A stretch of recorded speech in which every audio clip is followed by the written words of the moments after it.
살아오면서 내가 그것을 얻기 위해서는 어떤 대가라도 지불할 수 있겠다. 그래서 그것을 이제 얻은 것, 그런 경험이 있으십니까? 내가 정말 값비싼 대가를 지불해서 그걸 얻었는데 시간 지날수록 그거 참 잘했다, 뭐 이런 게 있으십니까?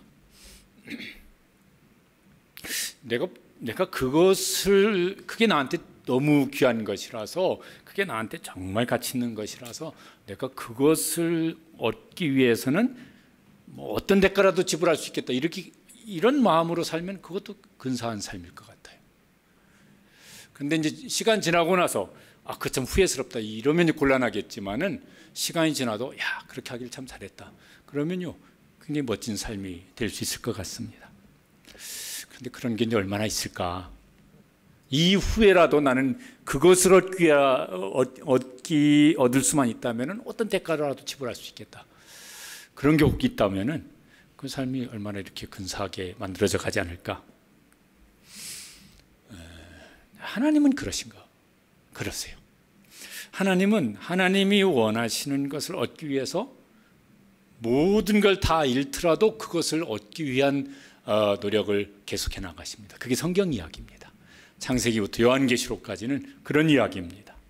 우리가 이제 사도신경을 설교하고 있는데 그 성경 내용을 이렇게 잘 요약한, 이제 함축한 것이 사도신경인데, 그 속에 하나님께서 얻으시고자 하는 그것을 얻기 위해서 하나님께서 모든 것을 다 쏟아 부으셔서 그렇게 이제 일하시는 모습이 이제 나옵니다. 그러면 하나님께서 그 얻고자 하시고는, 하나님께서 그렇게 얻으시려고 하는 것이 이제 무엇일까? 무엇이라기보다는 누굴까? 그래요. 사람이죠, 사람. 하나님께서 사람을 얻으시기 위해서 이제 그렇게 하세요. 하나님께서 그렇게 모든 걸 다 내어주더라도 얻고 싶어하는 사람이 누굴까? 그 중에 여러분이 해당되겠습니까? 그 중에 저는 해당될 거라고 저는 그렇게 믿고 감사합니다. 우리 찬양 중에요, 내 모든 것 내어주고 나 그들을 얻으리라, 여호와께 돌아가자, 뭐 이런 찬양이 있어요. 하나님께서는 모든 걸 이루시더라도 그들 속에 제가 있고 그들 속에 여러분이 있는 줄로 믿습니다. 얻으려고 하나님께 모든 것을 이루시겠다는 것이에요. 우리가 이제 신앙 고백하는 건 이제 어떤 성경의 어떤 내용을 이렇게 요약한 내용이고, 또 우리 신앙의 이제 핵심적인 내용입니다.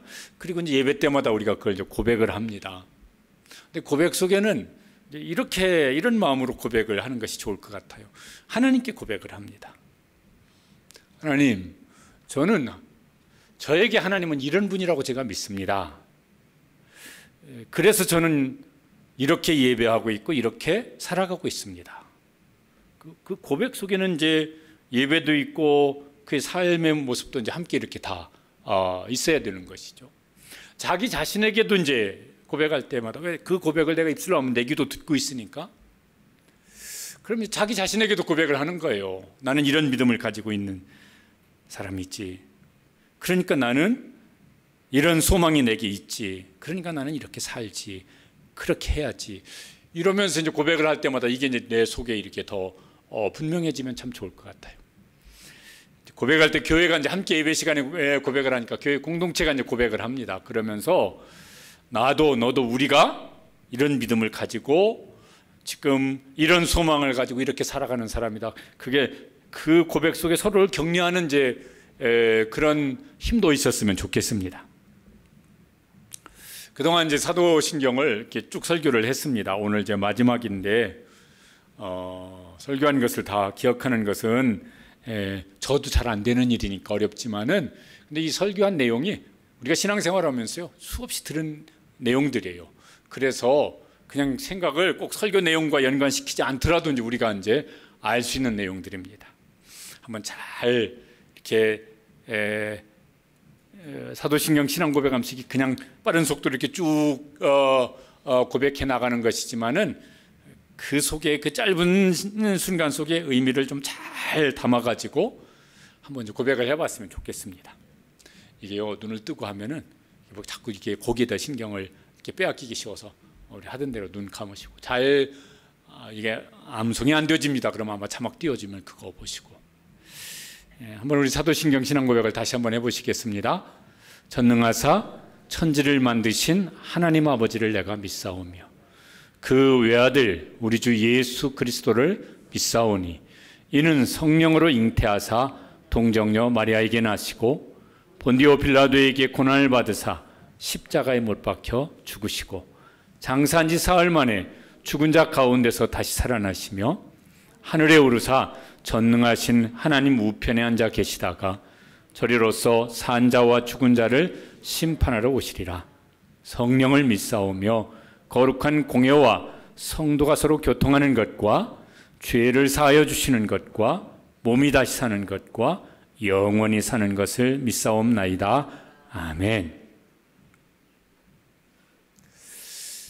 이제 첫 번째 고백의 내용은 이게 12문장으로 되어 있는데 성부 하나님에 대한 고백입니다. 내용이 저렇게 한 문장입니다. 전능하사 천지를 만드신 하나님 아버지를 내가 믿사오며, 하나님은 전능하신 하나님이십니다. 그러니까 하나님께서 그 마음속에 하시고자 하는 일이면 무엇이든지 하실 수 있는 능력이 있으신 분이십니다. 우리가 믿는 하나님은 그런 분이십니다.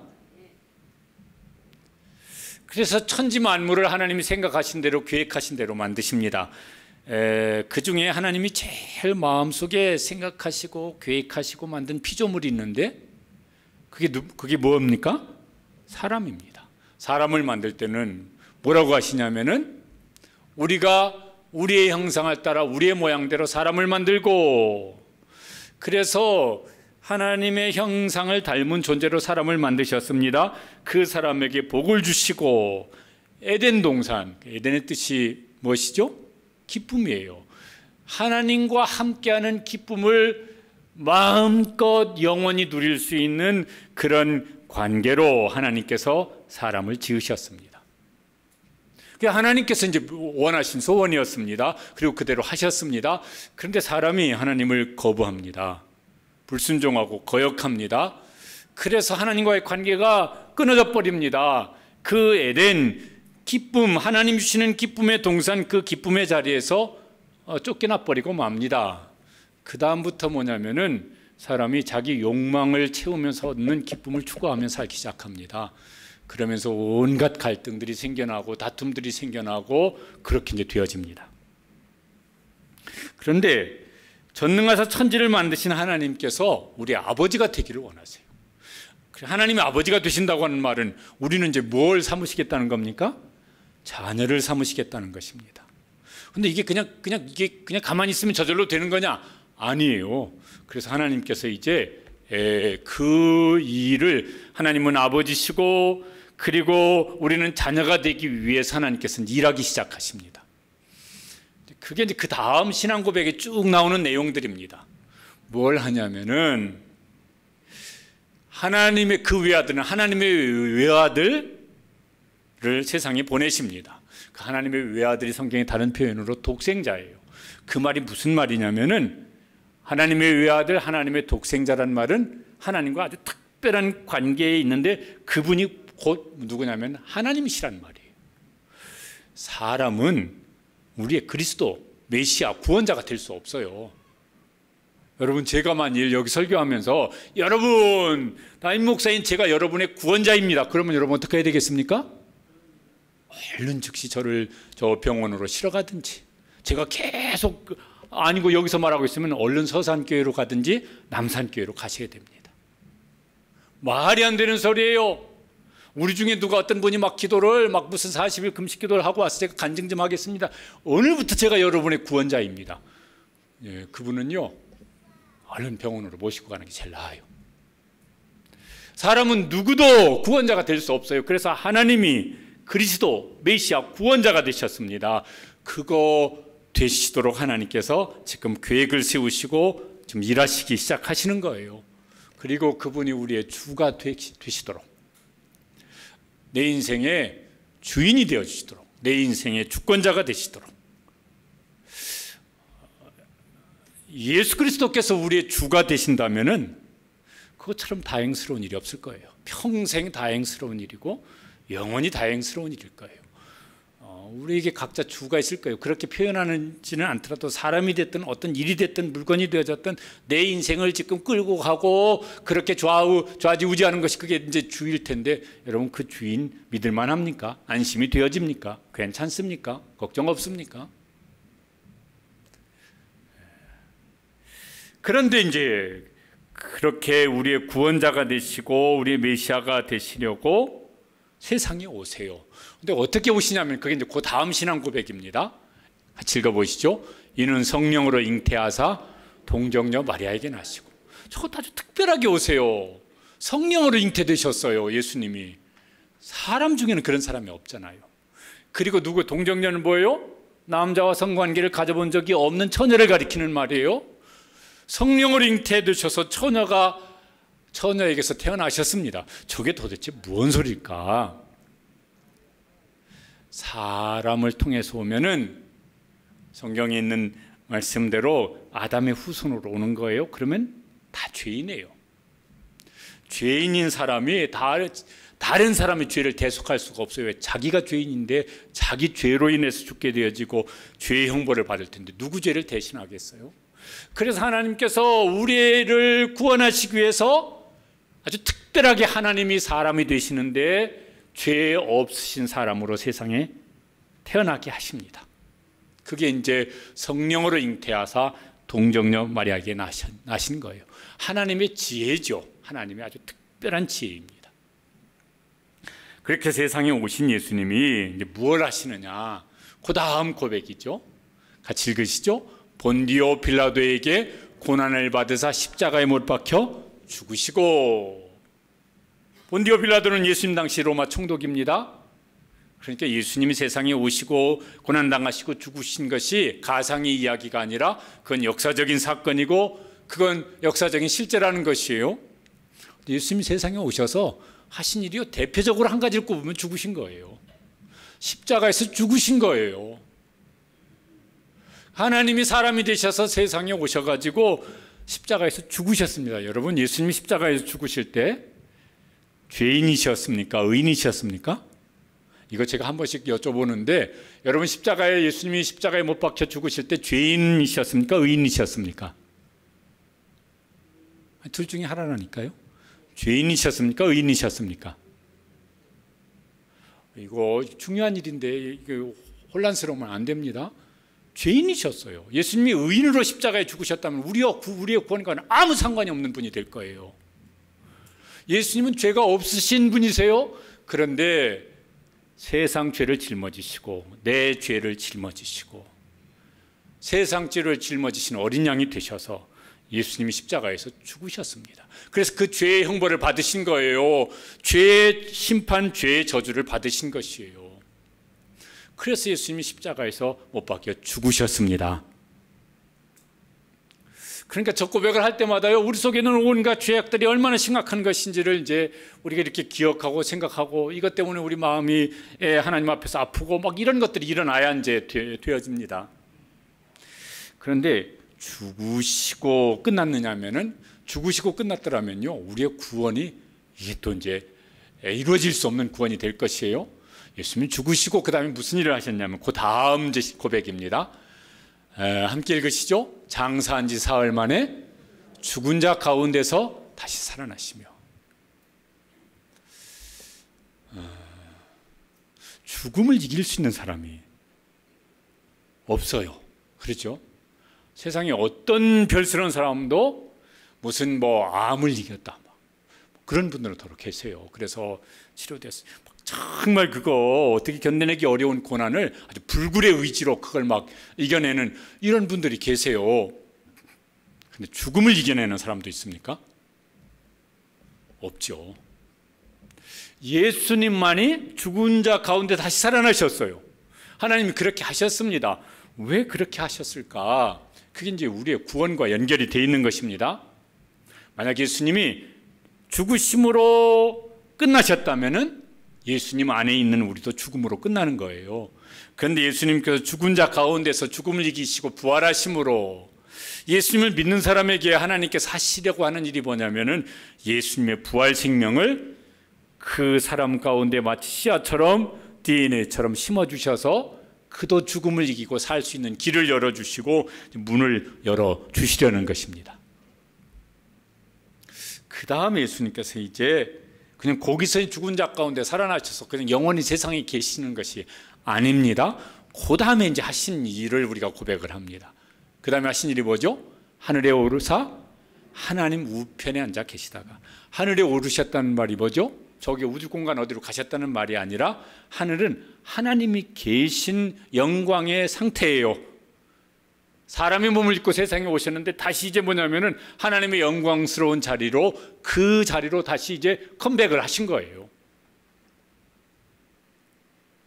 그리고 하나님 우편에 앉아 계시다고 하는 말은, 우편이라는 말은요 동급이라는 것입니다. 아버지 하나님과 동급으로, 왜냐하면 삼위일체 하나님이시기 때문에. 그런데 왜 이제 저렇게 하셨는데 저게 우리와 무슨 상관이 있는가? 그 상관이 이제 있어요. 그래서 이제 저렇게 하셨다고 성경이 말씀을 합니다. 예수님을 믿는 사람, 그래서 하나님의 자녀가 된 사람을 에베소서 2장에 보면은 그리스도와 함께 하늘에 앉히시니, 이렇게 말씀하세요. 이게 무슨 소리입니까? 우리가 하나님 된다는 말은 아니지만은 하나님의 자녀가 된 사람이 하나님의 영광, 그 존귀함과 같은 급으로 여겨주신다는 거예요. 이게 우리가 이렇게 경험할 수 있는 일이 아니라서 지금은 이게 잘 상상을 하려도요, 잘 이렇게 실감은 좀 안 나요. 그런데 상상을 충분히 하면 좋겠는데, 그럼 이게 참 보통 얼마나 대단한 일인지 이게 상상 불가의 일입니다. 여러분 막 이렇게 사시면서 나는 진짜 막 사람들이 막 인정하고 존중하고 우러러볼 만한 막 이런 영광을 경험한 적이 있다, 그런 분 계십니까? 저는 별로 그런 게 없어요. 그래서요 막 영광을 얻는다고 하는 것이 뭔지 잘 실감이 잘 안 나요, 솔직히. 근데 상상을 하면은 하나님의 영광, 그거는 우리가 어떻게 상상 불가의 영광인데 그 자리에 그 옆에 앉혀주신다고 그러니까 이것처럼 폼나는 일은 없을 것 같아요. 그런데 이제 이것을 이제 우리에게 그대로 현실이 되도록 이루어 주시려고 이제 하실 일이 이제 그 다음 고백입니다. 같이 읽으시죠. 저리로서 산 자와 죽은 자를 심판하러 오시리라. 저리로서는 지금 그 영광의 자리에 보좌 우편에 앉아 계신데 다시 우리 가운데 오실 것이라고, 재림하실 것이라고. 영어 성경에는 주님이 재림하실 것을 will come back, 다시 컴백하실 거라고. 그날이 되어지면 이제 그 하시고자 하는, 우리를, 하나님은 아버지 되시고 우리는 자녀가 되어서 우리를 구원하셔서 주시고자 하는 그 모든 것들이 완전하게 우리에게 주어지고 우리는 그것을 누리고, 그리고 이제 그 영광의 자리에 참여하게 될 것이라고 말씀하십니다. 그래서요 우리는 이제 그날을 사모하고 또 고대하면서 이제 사는 것이, 이게 우리 신앙의 이제 핵심이 되어지는 내용이에요. 이게 이제 우리를 전능하신 하나님께서 아버지가 되시고 우리를 자녀 삼으시기 위해서 하나님의 그 사랑에서, 하나님의 그 긍휼하심에서 만들어내신 생각이고, 그것을 이제 이루셨고 또 장차에 이루실 일입니다. 이게 이제 여기까지 이제 고백한 신앙 고백 내용이 다 이제 그런 것들입니다. 우리가 부르는 찬양 중에 이런 찬양이 있어요. 예수 하나님의 완전한 사랑, 예수 하나님의 값없는 은혜, 예수 하나님의 놀라운 지혜, 아름다운 그 이름 예수. 하나님의 완전한 사랑을 예수님을 통하여서, 하나님의 그 값없는 은혜를, 무한한 은혜를 예수님을 통하여서, 예수님 하나님께서 우리를 통해서 우리 가운데 행하시고자 하는 그 일들을 이루시는 하나님의 지혜가 예수님의 십자가의 죽으심과 부활하심을 통해서 이제 우리 가운데 나타내 주신 것이라. 그런데 이게 이제 그냥 듣기만 하면 와 그렇구나, 그렇구나. 성경 한 번만 읽으면 막 와 그렇구나, 이렇게 이제 믿어지면 좋은데, 그게 뭔 소리야? 그게 나하고 뭔 상관이 있는 소리야? 그게 뭔 이상한 소리야? 벌써 한참을 들었는데, 교회를 다닌 지 꽤 됐는데도 이 가물가물한, 이게 무슨 남 다리 긁는 소리 같은 이런 소리로 들려질 수 있는 분들도 있어요. 그러면 이제 제일 재미없는 소리는 뭐냐면, 뭐 예수님이 어쩌고 저쩌고 이런 소리는 제일 재미없는 설교가 되어져 버려요. 그래서 이제 하나님이 하신 일이 있습니다. 거기 이제 그 다음 고백입니다. 그 다음 고백이 뭡니까? 성령을 믿사오며. 성령님은 하나님의 영이십니다. 곧 하나님이시라는 말씀입니다. 그래서 성부, 성자, 성령 삼위일체 하나님이십니다. 네, 성령님을 보내주시는데 우리 속에 계시겠다. 우리 속에 계시고, 성령님의 별칭이 있어요. 보혜사인데 파라클레토스. 그런데 그게 뭐냐면 옆에서 도와주시는 분, 옆에서 함께 하시고 도우시는 분이라는 거예요. 그럼 뭘 도와주시는 일을 하시느냐? 성령님께서 우리 속에서요 도와주시는 일을 하시는데 뭐냐면은 하나님의 일을 알게 해주세요. 성령님께서 하나님의 지혜를 우리 속에 주셔서 하나님의 일이 그러네 알게 하세요. 믿어지게 하세요. 성령님이 우리 속에서 뭐 하냐면 우리를 거듭나게 하세요. 우리가 복음을 들을 때 우리 영이 거듭나서, 우리 영이 살아나서 영은 하나님을 인식하는 일을 하는데, 하나님이 그러시네. 하나님께서 보내신 그 외아들 독생자 예수 그리스도가 그런 일을 그렇게 하셨네. 그게요 어느 날 믿어져요. 그게 마음속에 맞아, 그게 동의가 되어지고 믿어지고 깨달아지고 확신이 되어져요. 근데 이게 우리가 예배드릴 때마다, 기도할 때마다, 찬양할 때마다 성령님께서 그것을 더 새롭게 깨닫게 하시고 더 새롭게 경험하게 하시고 또 그것을 더 마음속에 큰 소망으로 우리 마음속에 채워주시는 이 은혜를 늘 구하면서 신앙생활할 수 있게 되시길 바랍니다. 그러면 이제 그 신앙이 이제 살아있는 신앙이 될 거예요. 근데 그렇지 않으면은 메마른 가지처럼 이게 뭐가 생명력을 잃어버린 그래 그 소리 내가 한두 번 들었어? 수없이 들었지? 이렇게 돼버리면 이게 이제 곤란하죠.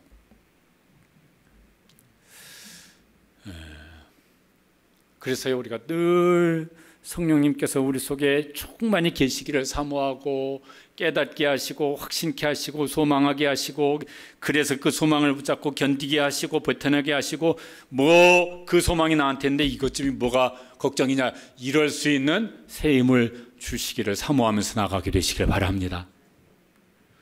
그런 점에서 성령님은 늘 우리 속에 제일 가까이 계셔서 늘 동행하시는 최고의 동행자세요.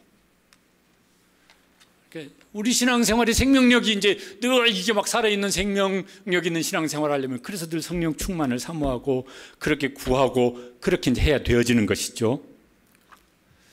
구하는 자에게 성령을 주시지 않겠느냐 예수님 말씀하셨으니까 우리가 간절히 사모하면 성령님께서 우리 가운데 이런 일들을 또 새롭게 더 풍성하게 우리 가운데 행하실 줄로 믿습니다. 그러면 이제 살아있는 신앙생활이 되어집니다. 생명력 있는 신앙생활이 이제 되어집니다. 그런데 이제 그렇게 예수님 믿고 저한테 믿음이 있습니다. 그럼 혼자 알아서 그냥 신앙생활을 하면 되느냐?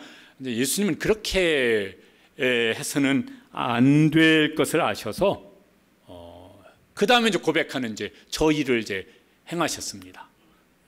그 다음에 고백이에요. 같이 한번 고백해 보시죠. 거룩한 공예와 성도가 서로 교통하는 것과. 거룩하다는 건 구별됐다는 것입니다. 하나님께서 우리에게 너희는 성도야, 구별된 사람이야. 그래서 구별된 생각을 해야 돼.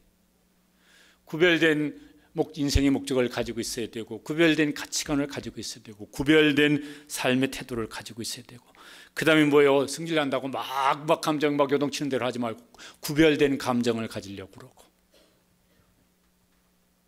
이따가 얘기하려고 그러는 광고 시간에 얘기하려고 그러는데 제가요 3부 예배 드리려고 목양실에서 이렇게 내려오는데 마침 우리 교회는 버스가 저쪽 건너편에 서고 여기 횡단보도를 건너오는데, 아니 거기 횡단보도를 건너오셔야 되지, 그거 몇 걸음 빨리 와가지고 뭘 하시겠다고 막 차 사이를 비집고 막 횡단보도 아닌 쪽으로 막 이렇게 건너오시는데 어이구, 그 동네 사람들 앞에 제가 사과를 해야 되겠어요. 여러분 죄송합니다. 우리 교인들인데 화장실 급해가지고 이렇게 급하게 건너왔으니까 양해해 주시기 바랍니다. 사과를 해야 되겠다는 생각이 들었어요. 횡단보도도 구별된 태도로 건너오시고, 운전도 구별된 운전 태도를 좀 가지고 하시고, 구별된데 어떻게 하시냐면은 혼자 그냥 알아서 신앙생활을 하지 아니하고 교회를 세우셨어요. 구별된 공동체를 만들어 주셨습니다.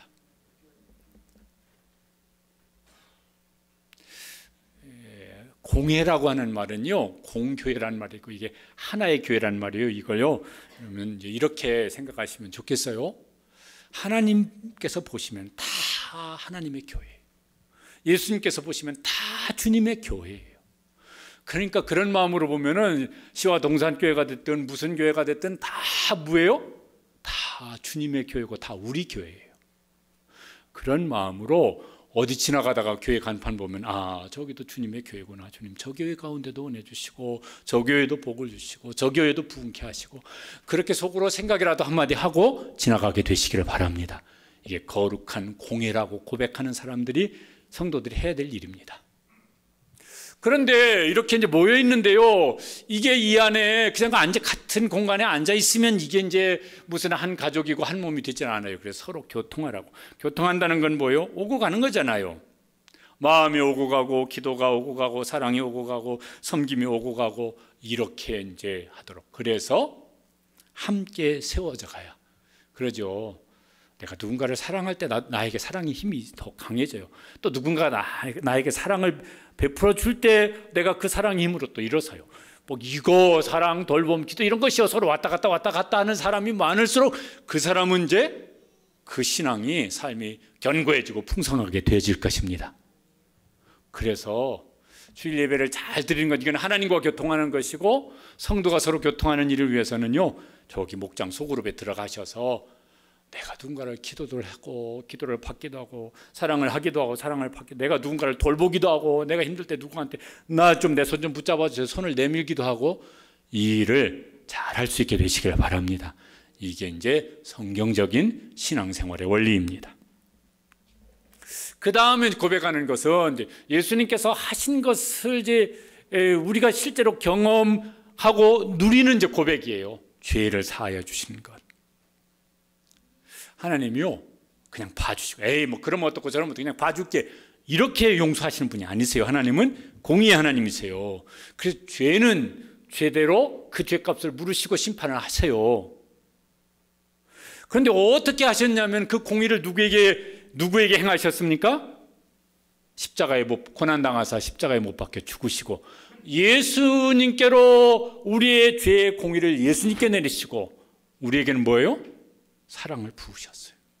그래서 예수님께서 우리의 죄값을 지불하시고 형벌을 받으시고 저주를 받으셨기 때문에 우리는 예수님을 믿는 사람에게는 뭘 주셨어요? 그냥 용서를, 영원토록 그 죄를 용서해 주시는 것입니다. 그러니까 뭐 죄의 용서함을 우리가 이렇게 기도할 때마다 이 예수님의 십자가가 내 속에 점점 더 커지고, 그래서 죄 사함의 기쁨도 감격도 더 점점 더 커져갈 수 있게 되시길 바랍니다. 그러면 이제 예수님의 십자가밖에는 없어요. 그거 아니면은 내가 하나님 앞에 설 길도 없고, 하나님 앞에 나아갈 길도 없고, 예수님의 십자가면 그러나 충분해요. 그 다음에 이제 뭐냐면 몸이 다시 사는 것입니다. 이것과 오늘 고백하는 영원히 사는 것은 이렇게 하나로 연결되어져 있는데, 우리가 어떻게 몸이 살아? 죽었다가 다시 산다는 거예요. 예수님 부활하신 것처럼 다시 산다는 거예요. 왜냐하면은 예수님을 믿는 사람에게 예수님의 부활 생명에 말하자면 DNA를 이미 심어 주셨어요. 그래서 그 DNA가, 예수님의 부활 생명의 DNA가 나타날 거예요. 언제? 그거는 예수님 재림하실 때. 이거 이렇게 생각하면은 이해하는 데 도움이 되는지 모르겠어요. 자녀를 보면은 참 신기해요. 외모든지 혹은 뭐 기질이든지 이런 것이요, 마음에 드는 건 꼭 누구 닮았어요? 나를 닮고, 마음에 안 드는 건 꼭 지혜비를 닮든지 지혜미를 닮아가지고 저렇게 한다. 그게 누군가 닮았어요. 뭐라고 할 게 없어. 나 아니면 너 닮았지 뭐라고 그러겠어. 그거 왜 그랬습니까? 그 아빠의 정자나 엄마의 난자 속에요, 무슨 외모든지 기질든지 이런 DNA가요, 그 보이지 않지만 거기 다 들어있어요. 그래서 그게 드러난 거예요. 주님 재림하실 그날이 오면은 예수님의 부활 생명이 그 DNA가 우리에게 고스란히 드러나게 될 줄로 믿습니다. 우리가 죽은 다음에 예수님이 다시 재림하면 그 다음에는 우리 영혼이 수고를 그치고 하나님 앞에서 쉼을 누릴 것이라고 말씀하셨어요. 그러니까 이제 쉼을 누리고 그 전에 우리가 생전에 주님 다시 오시면은 그 영광을 이제 누리게 될 것입니다. 이제 우리가 신앙 고백을 할 때마다 이게 이제 마음속에 점점 더 커져서 그게 이제 정말 고대되어지고 막 간절히 기다려지고 이렇게 되어지는 이제 신앙생활을 해야 되겠어요. 우리 부르는 찬양 중에 이런 거예요. 마라나타 주 예수의 어서 오시옵소서. 이 찬양 중에 저런 가사가 있어요. 같이 한번 읽어보실까요? 우리 주님 다시 오실 길을 만들자. 십자가를 들고 땅끝까지 우린 가리라. 우리 주님 하늘 영광 온 땅 덮을 때 우린 땅끝에서 주를 맞으리. 그렇죠. 그렇게 살면은 주님 오실 때 아멘 주 예수 오시옵소서. 그래 달려가서 주님 맞이할 수 있을 것 같은데 막 그냥 뭐 그런 거 없이 그냥 그럭저럭 막 사는 일에 바빠가지고 막 허둥지둥 그냥 막 이러다가 주님 오시면은 뒤돌아해가지고 도망갈 것 같아요. 주님 죄송합니다. 저는 주님 얼굴 볼 길이 없습니다. 그래서 냅다 뒤돌아서서 주님은 재림하시고 우리 가운데 오시는데 우리는 뒤돌아서서 도망가기 바쁠 것 같아요. 이러면 이거 참 곤란할 것 같아요. 그 다음에 이제 몸이 다시 살면은 그 다음에 이어지는 것이 뭐냐면은 오늘 마지막 신앙 고백입니다. 한번 읽으시죠. 영원히 사는 것을 믿사옵나이다. 아멘. 저게 뭘까 그러면은 처음 창조의 회복입니다.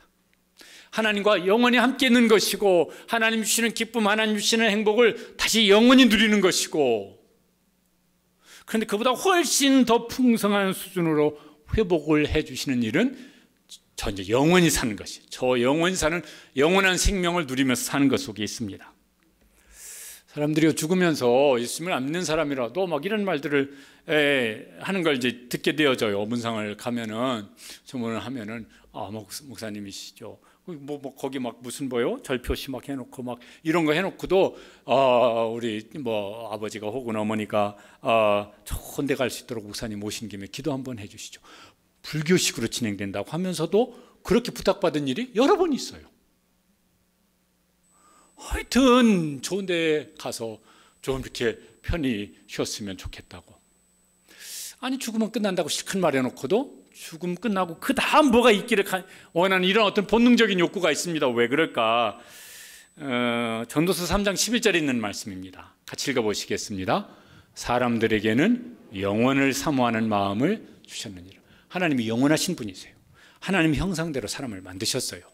그래서 하나님을 모르는 사람이라도, 하나님과 단절된 사람이라도 이 마음속 저 깊은 곳에 어떤 그런 본능적인 욕구가 있어요. 죽음 다음에 뭔가 계속되어지는 뭔 영원한 세계가 있었으면 좋겠다고. 예수님을 믿는 사람에게 하나님께서 주신 이제 아주 특별한 선물, 최고의 선물이 뭐냐면은 영원한 생명, 영생을 선물로 주셨습니다. 여러분, 사람에게 막 받은 선물 중에서 이건 나한테 제일 귀한 선물이다. 지금까지 받은 선물 중에서 여러분 뭐가 있으신 것 같습니까? 받은 선물 중에 이거보다 더 귀한 게 없어. 그런 선물 중에 뭐가 생각나는 게 있으십니까? 결혼식 때 받은 거 뭐 있으십니까? 저는요, 곰곰이 생각해 보면 뭐 딱 한 가지가 있습니다. 우리 부모님이 저를 낳아주신 것. 9남매 중에 6번째로 저를 낳아주신 것. 그래서 제가 살아있어요. 여기 지금 살아있고 제가 존재하고 있어요. 그래서 제가 예수님을 믿게 되었고, 그래서 저는 영원히 살 거예요. 저는 그거보다 더 귀한 제가 받은 선물이 없어요. 물론 막 이런저런 막 목사니까 막 성도들이 주신 선물이 있는데 제일 귀한 건 생명이에요. 여러분에게는 안 그렇습니까? 여러분이 받은 선물 중에 생명보다 더 귀한 것이 있습니까? 아이고 왜 나를 낳았어요? 힘들어 죽겠는데. 그런 분 계십니까? 예수님 안에 그 힘든 모든 것을 상쇄하고 천배나 만배나 억만배나 더한 영원한 생명을 누릴 줄로 믿고 감사하게 되시길 바랍니다. 내가 태어나서 여기 살아있으니까 예수님도 믿게 되어졌지, 내가 태어나지 않고 살아있지 않으면 되고 어떻게 예수님을 믿게 되었겠어요? 그럼 어떻게 우리에게 영생이라는 것이 있겠어요? 그러니까요, 자녀들에게도 잘 가르치세요. 뭐 엄마가 해준 게, 아빠가 해준 게 뭐가 있어? 그러면은 너를 낳아주었어. 네가 생명을 가진 존재가 되었어. 네가 예수님 믿으면 하나님께서 너를 영원토록 이렇게 복되게 하실 거야. 그러니까 귀한 거지. 이렇게 가르쳐 주세요. 장수하는 것이 있어요. 영생이 있어요. 이게 뭐가 다르겠습니까? 성경에 보면 장수한 사람, 창세기 5장에 보면 막 900세기 넘게 산 사람들이 있어요. 그 중에 최장수 누구죠? 무두셀라. 969세를 살았다니까요. 궁금한 게 있어요. 969세에 무두셀라가 살았는데 저렇게 막 무슨 막 연세가 많으실 때 그때까지 건강했을까? 지금 우리가 나이 들어가는 것처럼 막 몸이 쇠약해졌다고 그런다면은 저 969세를 사는 것이 행복했을까? 만일 우리 중에요, 지금 막 이렇게 연세 드시고 늙어가시고 그러는데 그 상태로 계속 900세까지 늙어간다고 하면 여러분, 그 장수하는 것이 행복일까요? 장수하는 건 그냥 이렇게 인간의 수명이 이제 늘어가는 거예요. 어떤 분은 장수하는 것이 행복인 분이 계시겠지만은 늙어갈수록 몸도 약해지죠. 마음도 약해지죠. 늙으면 해야 된다고 막 또 그런 얘기들도 해요. 그래서 막 의지하지 않으면 또 안 되어져요. 경제적으로도 의지하고, 육체적으로도 의지하고, 정신적으로도 의지하고. 그러니까 이게 막 이렇게 늙어가면서 장수한다는 것이 다 행복은 아닐 것 같아요. 불행인 사람들도 많을 것 같아요. 우리 교회 성도들 중에서도 이렇게 연세 드신 분들 이렇게 생각을 해보면 몸이 막 사방 아프세요. 그냥 맨날 병원 다니는데 병원 다니기도 힘들어 이제. 그러면 그거 얼마나 힘드실까? 마음으로도 몸으로도 힘드실까? 영생은 무엇일까요? 영원히 사는 것인데, 지난주 말씀드린 것처럼요, 영생인데 정말 끔찍한 영생도 있어요. 심판의 부활로 나오는 사람도 있어요. 예수님이 마태복음 25장 41절에 보면요, 저건 생각만 해도 정말 끔찍한 거예요. 같이 한번 읽어보실까요? 저주를 받은 자들아, 나를 떠나 마귀와 그 사자들을 위하여 예비된 영원한 불에 들어가라. 그러니 영생을 하는데 지옥에서 마귀와 함께 영생하는 거네. 일어나서는 절대로 안 되는 일이에요. 그죠? 다른 사람도 그렇겠지만은 막 우리 가족 중에 내 뭐 자녀, 부모, 형제 중에 이런 일이 일어난다 그러면 이것처럼 끔찍한 일은 없을 거예요. 예수 믿는 사람이 영생한다는 건 뭘까? 그러면 성경에 이제 많은 말씀인데 그 중에 몇 가지 설교 준비하면서 야, 이거 참 근사하다 이렇게 이제 생각되는 것을 이제 몇 가지만 성경 구절을 찾아봤습니다. 요한계시록 21장 3절 4절 같이 한번 읽어보시죠. 하나님은 친히 그들과 함께 계셔서 모든 눈물을 그 눈에서 닦아주시니 다시는 사망이 없고 애통하는 것이나 곡하는 것이나 아픈 것이 있지 아니하리니 저렇게 영생하는 것이다. 그런데 요게 좀 마음에 이거 어떨까 이런 생각이 들었습니다. 뭐냐면은 하나님과 함께 있는 거예요. 계속 쭉 영원히. 여러분 좋습니까? 부담스럽습니까? 잘 생각해 보시고 하나님과 쭉 늘 함께 있는 거예요. 영원히. 좋으십니까? 좋겠습니까? 부담스럽겠습니까? 여러분 사람도요, 어떤 사람과 쭉 함께 있는 사람이 좋은 사람이 있어요. 어떤 사람이 그럴까요? 아마 제일 내가 이렇게 사랑하는 사람, 막 사랑하는 마음이 불타면요, 밤이나 낮이나 그 사람과 함께 있는 것이 좋을 거예요. 근데 꼴도 보기 싫고 저 밉상 저거 막 이러면요, 한 시간만 함께 있어도 그렇게 피곤할 수가 없어요. 하나님과 영원히 함께 있는 것이 행복이 되어지려면 어떻게 해야 될까? 예수님이 알려주셨어요. 마음을 다하고 뜻을 다하고 성품을 다해서 어떻게 하라? 주 너희 하나님을 사랑하라. 이것이 첫째 되는 계명이라. 지금 하나님을 사랑하는 마음이 우리 속에 점점 더 커지는 은혜를 구하시고, 그래서 구주를 생각만 해도 내 마음이 좋습니다.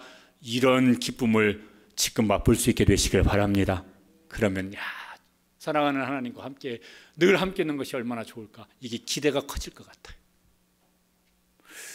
그리고 하나님께서 이제 눈물을 닦아주시고 수고했다고 위로해 주시고 아픈 힘든 것을 다 치료하여 주시고, 그것만도 참 좋죠. 아프지 않고 건강하고 걱정 없고 고민할 거 없고 그러면서 우리가 생활한다면 그것만으로도 참 행복한 일일 것 같아요.